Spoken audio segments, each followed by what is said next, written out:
இது action madam. Madam, இது action madam.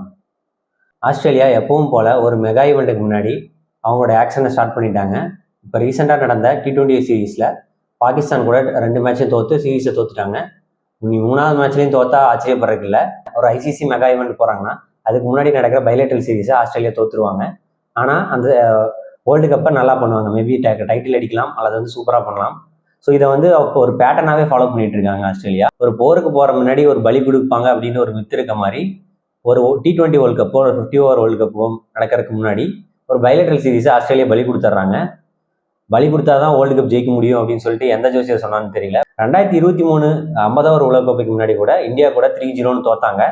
ஆனால் பார்த்தீங்கன்னா வேர்ல்டு கப் அவங்க தான் ஜெயிச்சாங்க. என்னதான் இனிஷியலாக ஃபர்ஸ்ட் 2 மேட்ச் தோத்துருந்தாலும் அதுக்கப்புறம் தொடர்ந்து 9 மேட்ச் ஜெயிச்சு வேர்ல்டு கப் ஜெயிச்சிட்டாங்க. 2021 T20 உலகக்கோப்பைக்கு முன்னாடி 5 மேட்ச் T20 தோத்தாங்க. பங்களாதேஷ் கூட ஒரு 2 மேட்ச், வெஸ்ட் இண்டீஸ் கூட ஒரு 3 மேட்ச் சீரீஸை 3-0 தோத்தாங்க.